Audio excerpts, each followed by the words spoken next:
one thing the Giants have in their favor, he has a house in Montclair, New Jersey, which is probably 20 minutes from Giant Stadium. He spent a fortune on the house. I know he did some renovations on it already. You would think that would give him a little home cooking there where, would give the Giants a little edge. The Giants are trying to do stuff to their offense, to keep it interesting. I mean, they have a decent offensive line. They re-signed, their number 2 receiver, Darius Slayton. Much like the Jets last year, that's a lame duck coaching staff. I mean, and a GM. They're all fighting for their jobs this year. I think it's a toss-up. I think the lure of New York appeals to Aaron just to maybe stick it to the Jets to show that he could still play doing it in their own backyard. I think that probably is a factor. But, I mean, there's no doubt that the Steelers are closer to contention. That's Rich Cimini, I think is how you say his name. Is that how you say his name? Probably. I feel like I could see his name. Yeah. Cimini? Yeah. Could be Cimini. Cimini. Could be Camini. Camini. Cimini. Cimini. It's probably Cimini. Yeah. At any rate, he is reputable. He works for ESPN and covers the New York football teams. And he says Rodgers could lean towards the Giants because he wouldn't have to move. And, that's not insane. Hey, if I didn't have to move, no one ever wants to move. No. Moving blows. Now, he's paying people to move. Exactly. So he doesn't have to lug boxes around. He's not inviting his friends over, Rodgers, to drink a couple beers. Hey, guys, come on over. You get some free pizza, get you some suds. You can move my stuff, and then next time you move, I'll help you. But any advantage here between the Steelers and the Giants, because those are the 2 teams left standing as we understand it for Rodgers, okay, noteworthy. Also, I could absolutely see Aaron Rodgers wanting to stick it to the New York Jets, sign with the Giants, try to win there. And, of course, he thinks he's going to win wherever he goes. I could see that being a big-time motivating factor for him. And you know what, man? I'm out. I'm out. I'm totally out. This guy's a jackass. Maybe he's misunderstood. I think he's a jackass. I think he gets off on wanting this thing to drag out. The league's talking about him. Get-ups on him. NFL Network's on him. We're talking about him. They're talking about him in New York City. He is the number 1 buzz term in the NFL right now. $1 billion been spent over the last couple of days on free agents, and the talk is on this 41-year-old quarterback on where he goes. He didn't want that to stop. This is what he lives for. Now, I'm not going to be one of these dudes throwing stones in the glass house. I do radio. I'm an attention guy. I mean, come on. I'm an attention guy.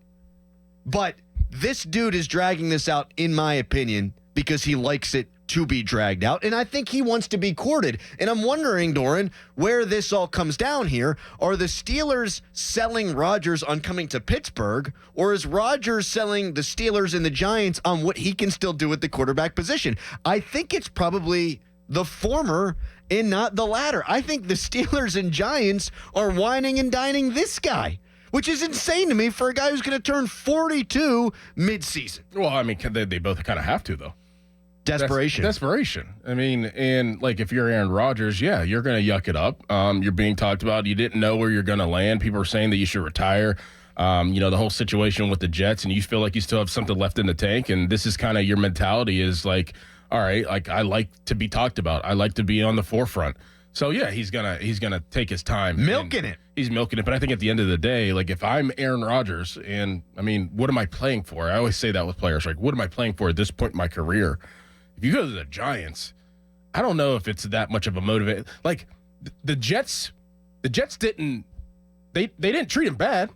No, they gave him everything he wanted. Right. So, like, I don't know if that's a motivating factor of being in the same city as the Jets and kind of sticking it to the Jets. Like, the Jets didn't really do anything to him. Like, the Jets gave him everything he wanted, like you said. So I don't know if that's really a motivating factor. I think the motivating factor right now would be having one more chance to see how far I can go as a player, and the best chance to do that is in Pittsburgh. I don't even think motivating factor is money as much for Aaron Rodgers is just going out on top. I think you want to go out on top, right? Like, if you could pick the way that you end your career as an athlete, you want to go out on top, and that's very hard to do. That we very get to have a chance to see that. At least at the highest of the highest. Like Peyton Manning was the one that comes to mind real quick. It was like, all right, like he could barely throw, but he went out on top. He was a Super Bowl champion. I don't think Aaron Rodgers thinks he's going to be a Super Bowl champion again, but I think that he wants to go out in a winning mentality, in a winning way. And I think that the obvious answer is Pittsburgh because of what you just heard in that clip there.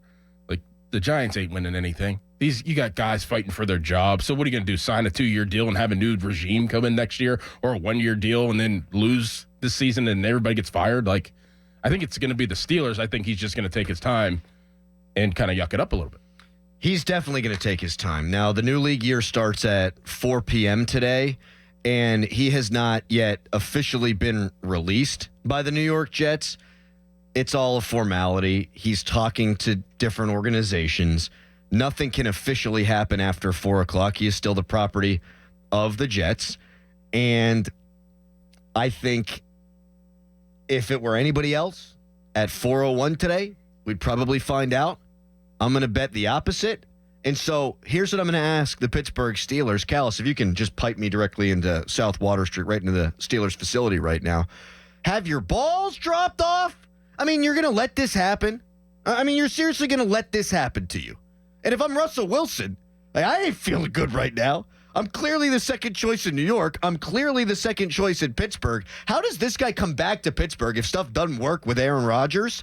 How does he come back here and be toxic positivity guy? Like, how can you put all your black and gold gear on and be flexing and working out and smiling and tweeting out positive messages when you know, dude, you weren't even their second choice. You were behind Justin Fields. You were behind Aaron Rodgers. You might have been behind Sam Darnold. Like, dude, you're sloppy fourths here. How can you continue to exist as Russell Wilson knowing all of that? Because Russell Wilson doesn't care what the brass has to do with it. If he's here, he cares what the players have to say about him. And I think in Russell Wilson's mind, his teammates, he thinks probably love him. And like the Cam Haywards to TJ Watts, and especially DK Metcalf, that could get him, that could fuel him of being like, yeah, I don't care if I was, second in upstairs mine, but in the locker room, I'm first. In the locker room last year, I was the guy. So I'm going to be the guy again this year. Even though that might not be true. I don't know how some of the other players feel. But in his mind, he's like, my teammates love me. I'm back. Cam Hayward, I'm back, guys. I'm back. DK, we're gonna run it back like we did in 2019 in Seattle. Like, y'all my guys. Y'all my guys. Like, that's what he's going to do. He don't care what upstairs has to say. That's what he's going to trick his mind to think that way. I do think you're right on that. I also think he cares about public perception, though. I think that's clear. Like, he cares about what people think about him. And if he is the Steelers quarterback again, a lot of the talk around the league is going to be, oh, man, they settled on this guy. They didn't seek this guy out. And I do think that'll hurt him a little bit. But on the field, he's going to be Russ. And I do think it could work better than it worked last year. You have DK Metcalf. If you bring Russ back, it's probably a good idea to bring George Pickens back. I mean, you got a lot of egos to manage there, but we know Russ can still throw that moon ball. And you're not going to be successful with that with Van Jefferson. And Calvin Austin's not that threat on the outside. DK Metcalf is. He had near 400 yards just on go balls last year. George Pickens, big run after the catch guy, but outstanding going down the field. I do think it could work with Russ and look better than it did last year. Now, to what end? Where does that take them? I'm not sure. But I do think it could look okay. I'll probably settle on okay. It could look okay with Russell Wilson. As for the Rodgers thing, Tomlin, Rodgers, power struggle. There's a power struggle going on right now. Right now. Rodgers hasn't signed on the dotted line. They're courting him. He's dragging his feet. They're probably talking financials, but I'm sure there's a lot of other stuff going on there. Hey, you got to be at OTAs. Hey, you got to be at minicamp. Hey, let's talk about the McAfee thing. Like, we just want you to be careful there. And the fact that Rodgers hasn't signed and they're still waiting and they haven't just reached out to Russ and said, hey, you come back. Rodgers is winning the tug of war right now before he's even set foot, at least presumably, in the Steelers facility. I mean, what if Russ is feeling the way you're feeling? Like, hey, I'm second, and he's taking his time too. But I think he's clearly both teams' second choice. Right, and I think he might want to see like how this plays out, and like see where he's going to end up. Like, I don't know what he's feeling. Like, does he want to go play for the Giants this year, or does he want to come back to the Steelers? I would assume he wants to come back to the Steelers. Me too. I think he's probably using this situation as like, okay, like I'm gonna let Rodgers dictate it, and then I'll go somewhere else. Like I don't know how it's going down, but I do think at the end of the day, it's going to be probably Rodgers. Well, what the Steelers need to do is you got to give them a deadline. Like you got to take some of the power dynamic back. And I don't want to see this anymore. It's only been like 2 days, man. Buddy, you're right. You're right. But Javon Hargrave goes elsewhere. Jonathan Allen goes elsewhere. I like the Kenneth Gainwell move. We'll talk about that coming up here fairly shortly. But it's the very beginning of the offseason. There's still good players available. But guys that they were linked to, Javon Kinlaw, all these defensive linemen, some of the higher-priced corners, and maybe they don't need that with Darius Slay, but perhaps they're still poking around. Like, all that stuff needs to wait until you get something done with Rodgers. And I do think the power element here is fascinating. And I would say, hey, Aaron, like we want you. We want you. If you're the Steelers and you really want him, and they do, we want you Thursday, 5 p.m. Like, we got to move on with our offseason. Like, are we trading George Pickens? Are we going to take offer calls on George Pickens? Like, are we missing out now on key free agents because we're hung up here? Like, I don't want to be left in the dust if I'm Pittsburgh. And so I'm telling them, and I just pulled that out of my backside, my caboose, if you will, Dorin.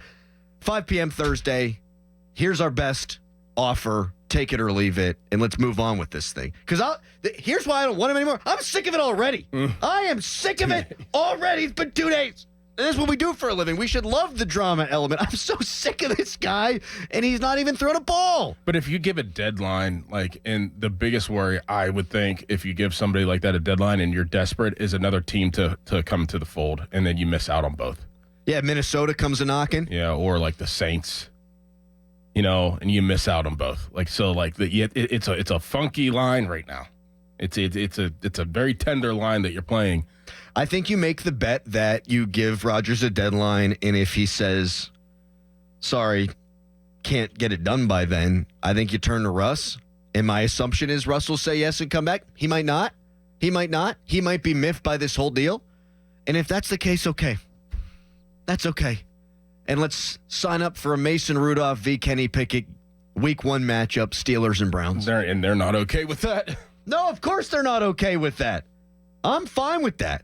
The only funnier thing, by the way, than Kenny Pickett being a Browns quarterback is if Mason Rudolph was the Browns opening day starter after they pay Myles Garrett all that money. Oh, my goodness. That would have been uproariously funny. Oh, that would have been insane.